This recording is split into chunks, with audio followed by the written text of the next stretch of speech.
Hola, Dios te bendiga. Bienvenido una vez más al canal Conectados con Cristo. Te habla el siervo del Señor y servidor tuyo también, el pastor Emanuel Rey Pérez Guaye. Y continuamos con el Catecismo de Heidelberg. Ya vamos en la pregunta número 11.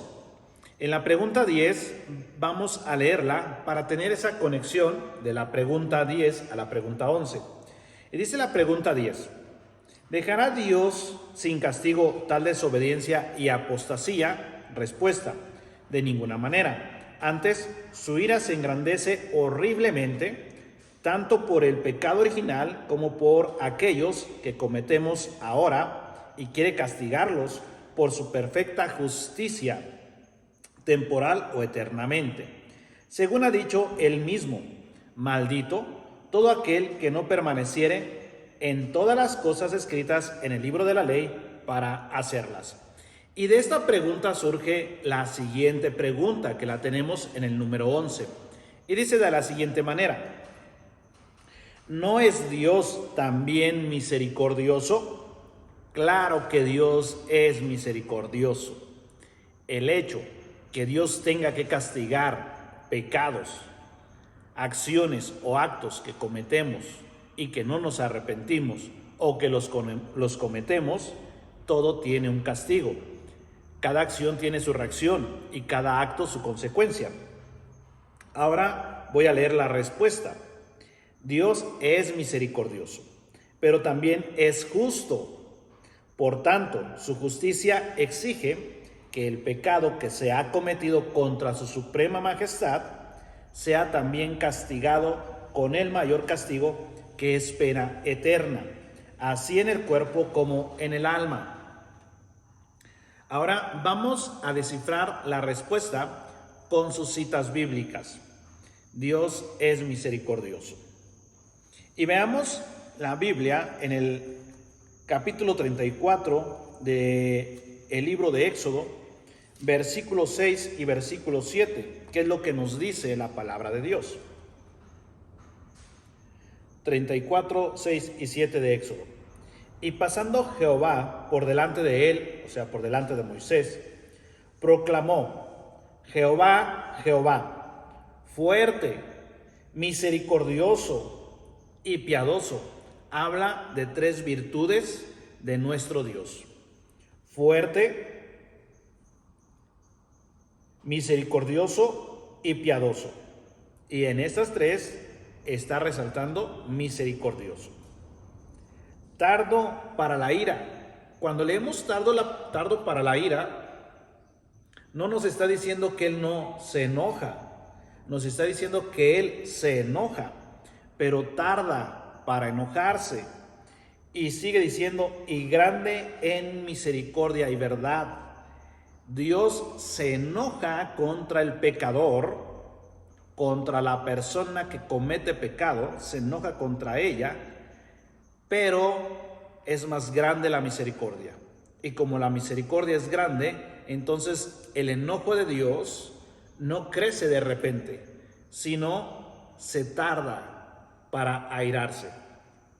Versículo 7: que guarda misericordia a millares, que perdona la iniquidad, la rebelión y el pecado, y que de ningún modo tendrá por inocente al malvado, que visita la iniquidad de los padres sobre los hijos y sobre los hijos de los hijos, hasta la tercera y cuarta generación.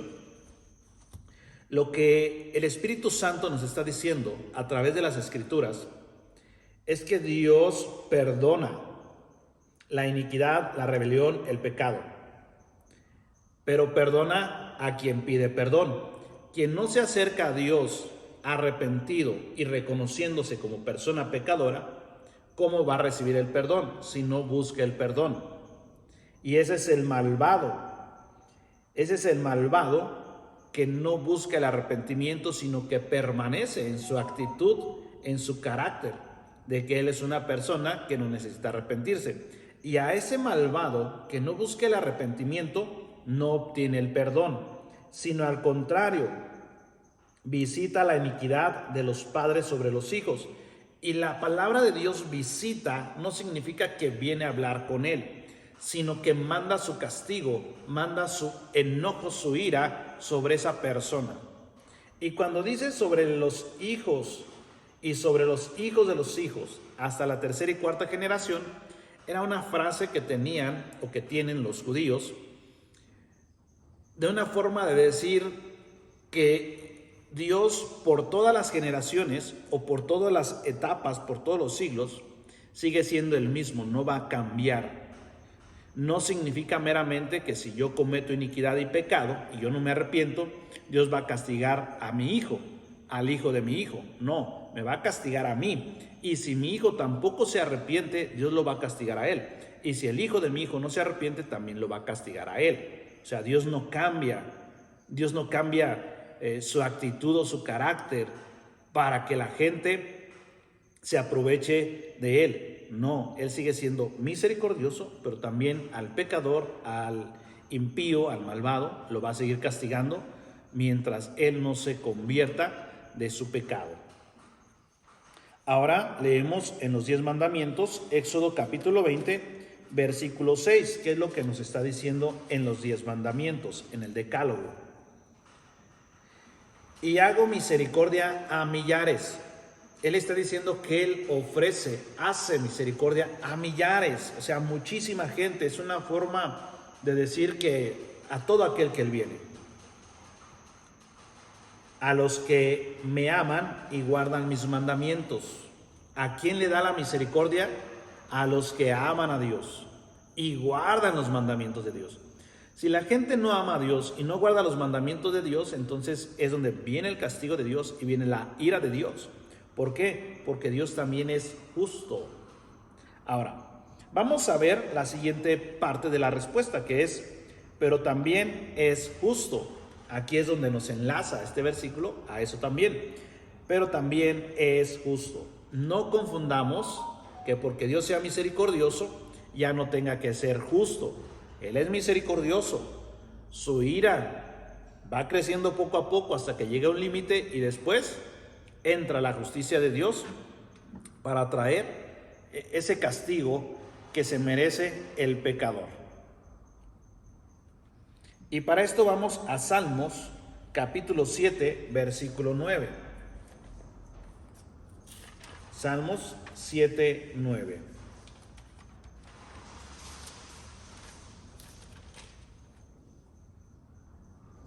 Fenezca ahora la maldad de los inicuos. Palabra fenezca o fenecer es morir. Mas establece tú al justo, porque el Dios justo prueba la mente y el corazón. Dice que la maldad de los inicuos va a morir, mas Él establecerá al justo, porque Él es justo. La justicia es darle a cada quien lo que corresponde, lo que se merece o lo que ha ganado.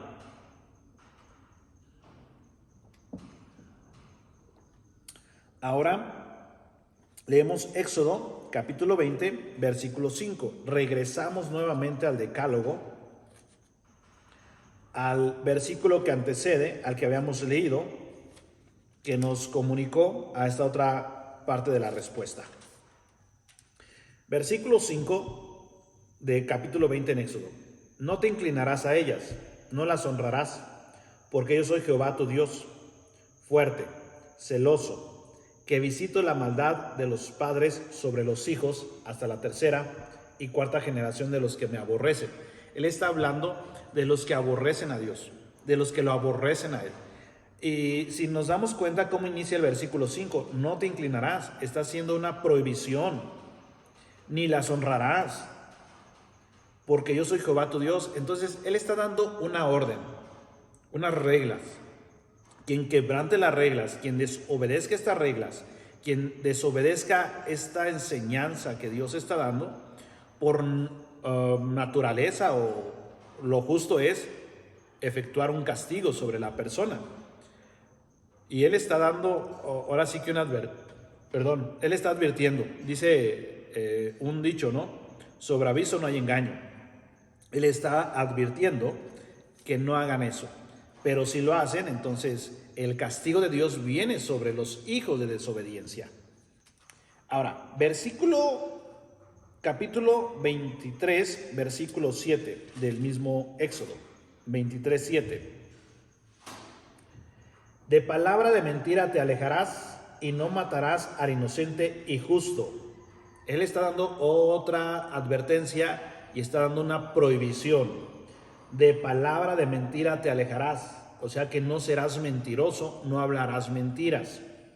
Y no matarás al inocente y justo, que no tenían que hacerle daño al que no lo merece. Porque yo no justificaré al impío. Está diciendo Dios que Él no va a dar por inocente a la persona malvada. Yo no justificaré al impío. Sí lo justifica cuando deja su impiedad. Él está en la impiedad. Él está de este lado en la impiedad. Si Él permanece ahí, Dios no lo justifica. Pero si Él decide dejar la impiedad y viene a la justicia de Dios a pedirle perdón, a arrepentirse, entonces es cuando Dios obra en su misericordia y ejerce el perdón. Pero mientras la persona permanezca en la impiedad, el castigo de Dios va a alcanzar a esta persona. Vemos el capítulo 34, versículo 7 del mismo libro de Éxodo. Sigue hablando sobre Dios y sobre el carácter de Dios, que guarda misericordia a millares, que perdona la iniquidad, la rebelión y el pecado, y que de ningún modo tendrá por inocente al malvado, que visita la iniquidad de los padres sobre los hijos y sobre los hijos de los hijos, hasta la tercera y cuarta generación de los que le aborrecen. Dios está dispuesto a perdonar los pecados, pero cuando nadie se acerca a pedirle perdón, viene la ira de Dios sobre esta persona. La misericordia de Dios está activa, la misericordia de Dios está abierta a todo aquel que reconozca que ha pecado, que ha fallado, a todo aquel pecador que venga a Cristo y le pida perdón. Él le va a perdonar, porque Él está diciendo que Él perdona la iniquidad. Pero si no hay ese arrepentimiento, viene el juicio, viene la ira de Dios sobre esas personas. Salmo capítulo 5, versículo 4 y 5. Salmos capítulo 5, versículo 4 y 5. Porque tú no eres un Dios que se complace en la maldad, está diciendo el salmista. Tú no eres un Dios que se complace, que se ríe, que se divierte cuando se hace maldad. No, tú no eres ese Dios. El malo no habitará junto a ti. La persona mala, pecadora, no habitará junto a Dios. Los insensatos no estarán delante de tus ojos. O sea que los insensatos no hayan gracia delante de Dios. Aborreces a todos los que hacen iniquidad. Aborrece, odia, detesta a los que hacen iniquidad, a los que permanecen en pecado. Dios es misericordioso, pero mientras esta gente permanezca así, la ira de Dios está sobre ellos. Y esto claramente contradice lo que dijo Mahatma Gandhi y lo que muchos predicadores hoy en día dicen. Dios ama al pecador, pero aborrece el pecado. Estos versículos que acabamos de leer no están diciendo que Dios ama a la persona, pero aborrece sus malas obras. No está diciendo eso. Está diciendo que aborrece a la persona que comete estos pecados, que aborrece a la persona que permanece en pecado. Así es que Dios no ama al pecador y aborrece el pecado. Dios aborrece al pecador como aborrece sus obras. Lo que dice en Apocalipsis: pero tengo una cosa contra ti, que has dejado tu primer amor y que aborrece sus obras de los nicolaitas. Entonces, tiene contra el ser humano pecador cosas y aborrece lo que el ser humano hace. Entonces, el ser humano que comete pecados es aborrecido por Dios. Nahum, capítulo 1, versículo 2 y 3. Es un libro pequeño, que cuesta un poco de trabajo encontrarlo, pero no es difícil encontrarlo. Bueno, sí cuesta un poco de trabajo, entonces sí es difícil, pero no es imposible. Nahum 1, 2 y 3.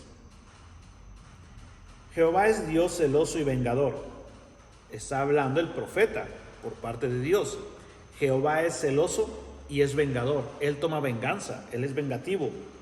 Jehová es vengador y lleno de indignación. Él se va a vengar porque está indignado, está ofendido. Entonces, se venga de sus adversarios, se va a vengar de esos hombres malvados que aborrecen a Dios y guarda enojo para sus enemigos. Jehová es tardo para la ira y grande en poder, y no tendrá por inocente al culpable. Jehová marcha en la tempestad y el torbellino, y las nubes son el polvo de sus pies. Así es la ira y el enojo de Dios, que Él se enoja, está airado contra la gente malvada y pecaminosa. Pero en el versículo 3 vuelve a repetir lo que dijo Moisés en Éxodo. Jehová es tardo para la ira. Vuelve a mencionar esa parte, es tardo para enojarse. ¿Por qué se tarda en enojarse? Porque su misericordia está ahí. Pero cuando Él llegue al límite, entonces entra la justicia y el castigo de Dios hacia las personas. Y la respuesta termina con lo demás. Por tanto, su justicia exige que el pecado que se ha cometido contra su suprema majestad sea también castigado con el mayor castigo, que es pena eterna, así en el cuerpo como en el alma. Muchas veces como pastores o predicadores solamente presentamos a un Dios de amor, a un Dios de misericordia, a un Dios que perdona todo. Pero no presentamos esta parte de Dios que la Biblia lo marca y lo enseña. Tardo para la ira, tardo para enojarse. Cuando tú vas a un trabajo o vas a algún lugar, a alguna reunión, dices voy a llegar tarde. Pues está diciendo que sí vas a llegar, pero vas a llegar tarde. No vas a llegar a tiempo, pero vas a llegar. Y la palabra tardo para la ira es que Dios se va a llegar a enojar, pero va a tardarse en enojar.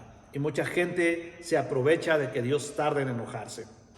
Y cuando menos se lo esperan, llega el castigo de Dios repentino a sus vidas y no les dio tiempo de arrepentirse, sino hasta el momento que están siendo castigados. Y muchos ni siquiera van a llegar a ese momento. Van a estar en el lago de fuego o en el castigo eterno, donde ya no va a haber vuelta de hoja. Y es lo que vemos en el rico y Lázaro, que el rico cuando ya estaba ahí en el infierno, quiso remediar las cosas, pero era demasiado tarde. No existe el purgatorio como tal, solamente un cielo y un infierno. Y en la tierra un arrepentimiento para llegar al cielo. Si en la tierra no existe un arrepentimiento, no hay nada que hacer cuando la persona muere, porque va directo al infierno y nadie lo librará ya de ahí. Dios te bendiga. Gracias por estar este tiempo observando, viendo este video, analizando, y espero te sea de gran bendición. Me gustaría que retrocedieras, si es el primer video que ves, que retrocedieras al video número 1, donde doy la introducción del catecismo de Heidelberg, más o menos explico qué es, de qué se trata, y así puedas seguir la secuencia de las preguntas hasta ahorita. Que el Señor te bendiga, dale like y comparte, comenta para que esto se pueda seguir reproduciendo. Nos vemos para la próxima.